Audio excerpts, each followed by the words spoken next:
Hello, my dear friends. Welcome back to my channel English by Nidhi 22. So, first of all of you subscribe my channel, and so today we will cover letter H from a glossary of literary terms. Further, until letter G, we will cover. So you get the playlist of that in my channel. So let's cover our first term, haiku, Japanese poetic term that represent in 17 syllables that are ordered in 3 lines, 5, 7 and 5 syllables.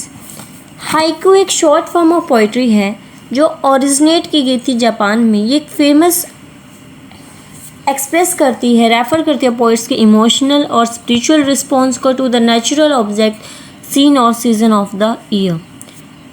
हम कह सकते हैं कि जो haiku है ये एक famous है एक्सप्रेस करने के जो हमारे नेचर के मोमेंट्स हैं, इमोशंस हैं, जो एवरीडे लाइफ के कुछ वर्ड्स में ही. ये एक शॉर्ट एंड कंसाइज है. इसमें सिलेबल्स पैटर्न कैसे है, 3 लाइन्स हैं एंड 3 लाइन्स में first line 5 syllable, second 7 syllable and the third line include the 5 syllable.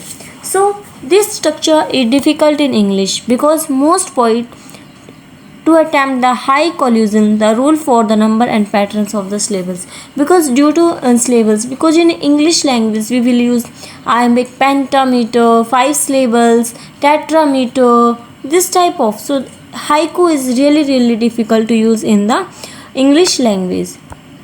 So next is, wait one minute. So next is Harlem Renaissance. What is Harlem Renaissance? A major African American culture, literary and intellectual movement that flourished mainly during the 1920s and 30s, especially in Harlem, New York, associated with the Black Art movement. So Harlem Renaissance एक major African American एक movement है जो specially हुई थी हार्लम, New York में. ये हम इसे न्यू नेग्रो मूवमेंट भी कहते हैं, न्यू नेग्रो मूवमेंट, बिकॉज ये जो black African American writer and artist थे ये क्रिएट करना चाहते कि image of black identity, pride on their identity, self expression, culture heritage and जो racial inequality को शो करते थे. So let's discuss the Harlem Renaissance in depth. So associated with the black art movement encourage करता है African American express करने black pride को, culture identity and freedom को. Resist करता है रेसिज्म, मतलब रोकता है जो रेसिज्म है, जो ब्लैक एंड वाइट के बीच बेस पे जो उनके स्किन कलर के टोन पे जो डिफरेंसेस किए जा रहे थे उनके बीच में.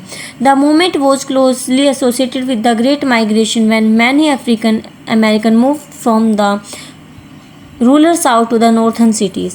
ये क्या कह रहे हैं, ये हम जो हमारा हार्लेम रेनेसां है ये एक ग्रेट मूवमेंट थी.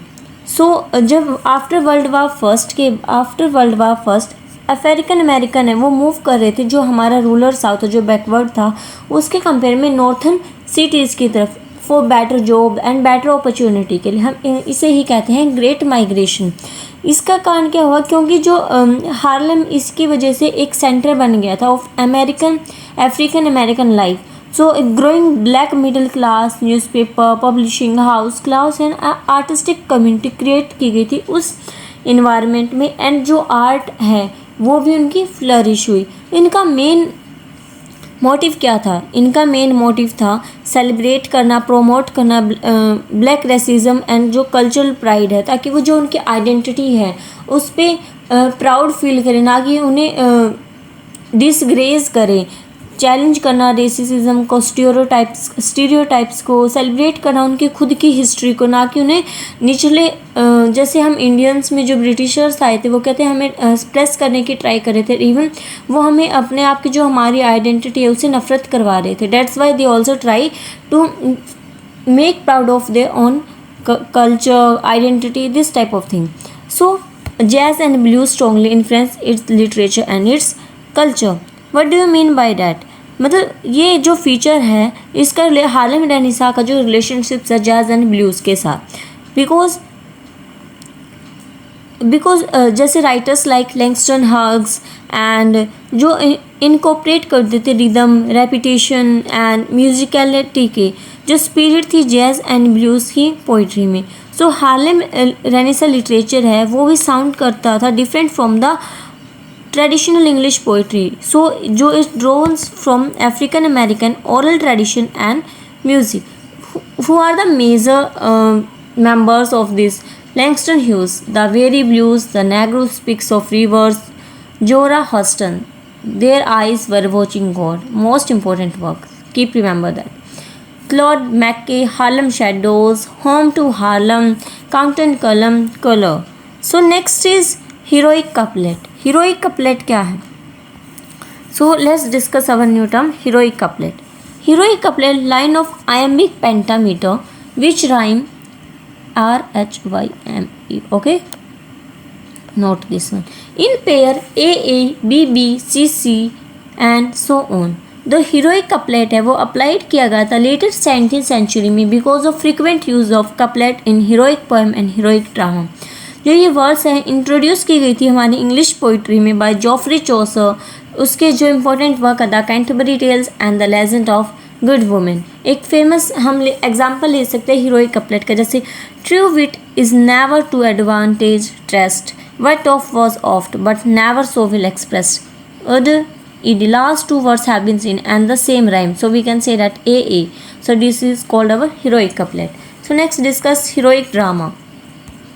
What is heroic drama? Do you all know what is heroic drama? Heroic drama, a type of English drama that became popular during the Restoration period 1660 to 1700, especially in 1660s and 1670s. Heroic drama Restoration में जिसमें हमारे hero love honour war and heroic couplets का use किया जाता था. हम कह सकते हैं कि जो हमारे हीरोइक ड्रामा है ये रिप्रेजेंट करते जो ग्रेट हीरोज़ है, हीरोइक एक्शंस है, जो लव है, ऑनर है, करेज है, इन सबको हम इसका थोड़ा सा हिस्टोरिकल बैकग्राउंड मैं आपको बताना चाहती हूँ. जब हमारे चार्ल्स सेकंड रिस्टोर हुए थे 1660 में तो थिएटर्स रीओपन हो गए थे क्योंकि जो प्यूरिटन है उन्होंने 1642 में जो हमारे थिएटर्स हैं इनको क्लोज़ कर दिया था. तो 1660 में जो चार्ल्स सेकंड इन्होंने रीओपन कर दिए थे जिसके जो टेस्ट है किंग्स एंड क्वींस के इवन जो फ्रेंच कल्चर है वो भी इन्फ्लुएंस हुआ था इंग्लिश ड्रामा से. तो that's why we can say इसके कैरेक्टर स्केचेस हम कह सकते हैं ग्रैंड एंड एलिवेटिव लैंग्वेज का यूज़ करना, सुपर ह्यूमन क्वालिटीज़ को दिखाना, एग्जोटिक सेटिंग्स रखना. एंड सो इसके मोस्ट इम्पोर्टेंट है ड्राइडन, जॉन ड्राइडन प्रोपेगेनिस्ट है जॉन ड्राइडन. इनका है the Indian queen 1664 with Robert Howard, the Indian emperor, the quest of Granada. ये हमारा PYQ भी रहा है, so remember this. Aurangzeb 1675. So let's discuss another term, most important term. So I will keep star on that. Most important humanism. Humanism means human at centre of the universe. जो हमारा human है वो हमारा जो complete universe है उसके centre बन जाता है. Human has a capacity of all things connected with enlightenment. कि ह्यूमन के पास कि हम हर किसी चीज़ को नॉलेज है हमारे एनलाइटमेंट है उसके साथ कनेक्ट करके देख सकते हैं. ये एक लिटरेरी इंटेलेक्चुअल मूवमेंट है, एम्फेसाइज करती थी value, dignity, freedom, reason and potential of human being.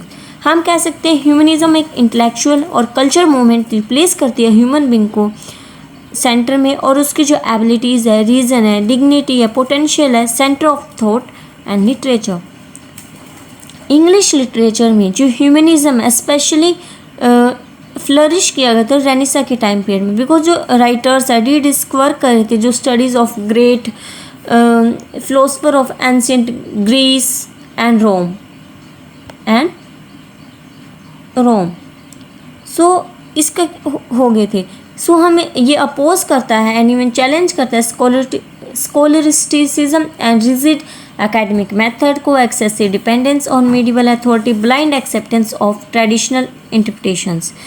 जो हमारा बेसिक आइडिया हम कह सकते हैं मीडिवल थॉट एम्फेसाइज करते हैं कि भाई हम गॉड पे ही जो हमारा चर्च है, जो गॉड है, जो हमारा रिलीजन है वो सेंटर बनेगा. बट रेनेसा में आके जो इंटेलेक्चुअल रीज़न थॉट उनकी तरफ ध्यान होने लगा था जो लोगों का, तो इसकी तरफ क्या, human become the centre of all the world, all the universe. George Voigt often credited with popularizing the term humanism in modern scholarship through his work on Renaissance. Frederick Emmanuel coined the term humanism in 1808. So let's discuss another term, hyperbole and understatement. hyperbole क्या होते हैं, जब हम किसी एक word को बढ़ा चढ़ा के बताते हैं, एग्जैगरेट करके बताते हैं, उसे कहते हैं हम hyperbole. So, figure of speech in which a writer deliberately exaggerates something to make it more powerful, funny, emotional or impressive. Example कैसे, I have told you million times. मैंने तुम्हें 1000 बार बताया है, चाहे उसने बताया 2-3 बार ही हो, बट वो एग्जैगरेट करके बता रही है. अंडरस्टेटमेंट होता है is almost the opposite of hyperbole. Opposite है हाइपरबली में हम क्या करते हैं, एग्जैगरेट करते हैं. अंडरस्टेटमेंट हम उसको बिल्कुल डाउन कर देते हैं कि कुछ हुआ ही नहीं है, नॉर्मल है ना ये तो, that type of thing. It means presenting something as less important, serious और impressive than it really is. Example, it is just a little scratch. चाहे उस इंसान का कितना ही बड़ा एक्सीडेंट क्यों ना हुआ, बट हम कहेंगे it is just a little scratch, कुछ नहीं हुआ है. So tomorrow we'll cover our next letter from the A Glossary of Literary Terms by M.H. Ibrahim. Hope so you like my video. So share and subscribe. Thank you for watching.